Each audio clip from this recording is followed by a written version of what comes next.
बिस्मिल्लाहिर्रहमानिर्रहीम अस्सलामुअलैकुम वरहमतुल्लाहि वबरकातुहू। आज का हमारा टॉपिक अज़ान व इक़ामत के हवाले से है। अज़ान व इक़ामत के मसाइल आप हज़रात के सामने बयान करेंगे।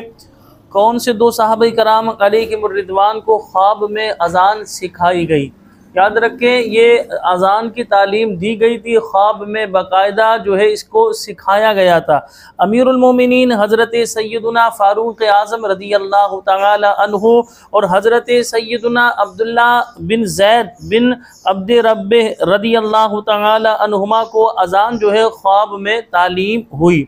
हुज़ूर नबी करीम सल्लल्लाहु अलैहि वसल्लम ने फरमाया, ये ख्वाब हक है। और अब्दुल्ला बिन ज़ैद रज़ियल्लाहु तआला अन्हु से फरमाया, जाओ बिलाल को तलकीन करो, वो अज़ान कहें कि वो तुमसे ज़्यादा जो है बुलंद आवाज़ है। यहाँ पर अज़ान की फ़जीलत के हवाले से भी समाअत फरमा लें। मुअज़्ज़िन की जहाँ तक आवाज़ पहुँचती है उसके लिए मग़फ़िरत कर दी जाती है, और हर तरो खुश्क जिसने आवाज़ सुनी उसके लिए गवाही देगा। अगर नमाज का वक्त शुरू होने से पहले अज़ान कही गई तो उसका क्या हुक्म होगा? बाज़ जगहों पर देखा ये गया है कि लाइल्मी की वजह से या जल्दबाजी की वजह से वक्त शुरू होने से पहले अज़ान कह दी जाती है। तो याद रखें, वक्त शुरू होने से पहले अगर अज़ान का एक कलिमा अल्लाहु अकबर ये भी कहा और बाकी जो अल्फाज हैं वो अज़ान वक्त शुरू होने के बाद कहे तब भी अज़ान नहीं होगी। तो लिहाजा इस मसले पर मुअज़्ज़िन हज़रात को थोड़ी सी तवज्जो करनी चाहिए। मस्जिद की इंतज़ामिया और कमेटी को भी इस हवाले से देखना चाहिए कि जो हमारे मस्जिद के अंदर पाँचों अज़ानें कही जा रही हैं वो वक्त पर ही कही जा रही है। ऐसा तो नहीं कि अभी वक्त शुरू नहीं हुआ और अज़ान कह दी गई। तो लिहाजा अगर वक्त शुरू होने से पहले अज़ान कही गई तो वो अज़ान शुमार नहीं होगी। बैठ कर अज़ान कहना या किबले के अलावा किसी और समत मुँह करके अज़ान कहना कैसा है? तो ऐसा करना शरई एतबार से मकरूह है। अगर इस तरह कहीं तो दोबारा दी जाए। क्या नमाज के अलावा किसी और मकसद के लिए जो है कही गई अज़ान का जवाब दिया जाएगा? जी हाँ, नमाज के अलावा दीगर अज़ानों का भी जवाब दिया जाएगा। मसलन बच्चे की पैदाइश पर दी जाने वाली अज़ान जो होती है उसका भी जवाब दिया जाता है। इसी तरह आजमाइश के वक्त लिखा है, जैसे कोई हादसा हो जाए, आजमाइश हो, कोई सख्त परेशानी हो, कहत साली है, बारिश शदीद हो रही है, उस वक्त अज़ान का कहना मुस्तहब है, तो उस अज़ान का भी जवाब दिया जाएगा।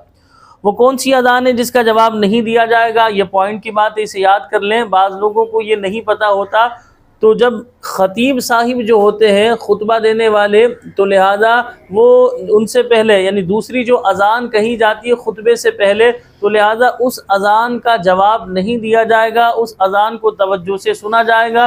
ख़तीब साहब जब खुतबा देंगे तो खुतबे को भी तवज्जो से सुना जाएगा। अगर चंद अज़ानें सुने तो कौन सी अज़ान का जवाब दें? अगर चंद अज़ानें सुने तो उस पर पहली का जवाब है, और बेहतर यह है कि सबका जवाब दे।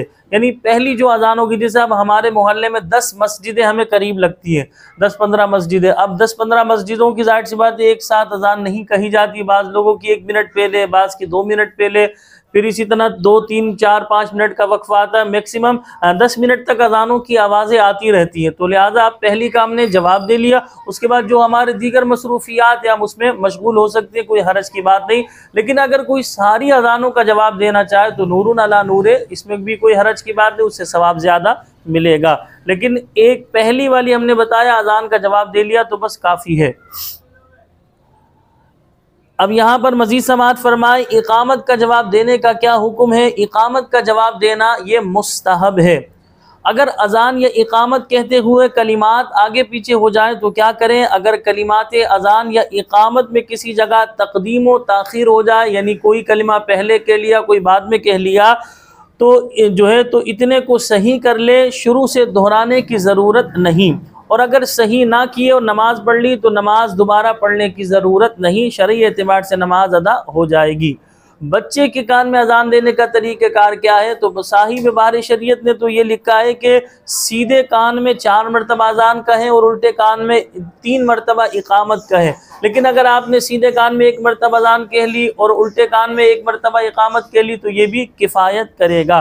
मस्जिद में किस जगह खड़े होकर अजान कही जाए, तो अजान जो है मीनारे पर कही जाए या खारिज मस्जिद, और मस्जिद में अजान ना कहे। मस्जिद में अजान कहना मकरूह है, यानी जहाँ जैसे नमाज अदा की जाती है, जो मस्जिद का असले मस्जिद है उसके अंदर खड़े होकर अगर कहेंगे तो ये मकरूह है। खारिज मस्जिद यानी मस्जिद से थोड़ा सा हिस्सा खारिज किया जाता है, थोड़ा सा हिस्सा अलग से बना दिया जाता है, उसे खारिज मस्जिद कहते हैं, उसमें अजान कही जाएगी। या पहले के दौर में मीनारों पर अजान कही जाती थी, लेकिन अब तो ये दौर नहीं कि मीनारों पर जाकर कही जाए। मस्जिदों के अंदर अलग से एक जो है रूम बना दिया जाता है, उसके अंदर जो है माइक सिस्टम होता है, उसमें अजान कही जाती है, तो इसमें कोई हरज की बात नहीं है, दुरुस्त तरीका है। मौज़िन के अलावा किसी और शख्स का इकामत कहना कैसा है? अगर मुअज्जिन मौजूद है तो उसकी इजाज़त से दूसरा कह सकता है कि ये उसी का हक है, और अगर बे इजाज़त कही और मुअज्जिन को नागवार हो तो ऐसा करना ये मकरूह है।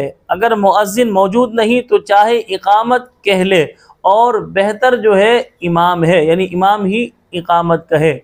तो ये मुख्तसर हमने आपको अज़ान व इकामत के हवाले से बयान किया। अल्लाह करीम की पाक बारगाह में हम दुआ करते हैं, अल्लाह पाक हमें अज़ान का अदब व एहतराम नसीब फरमाए। अल्लाह पाक हम सब का खातिमा बिल खैर फरमाए। हमें अपनी दुआओं में याद रखिएगा। अस्सलामु अलैकुम व रहमतुल्लाहि व बरकातुहू।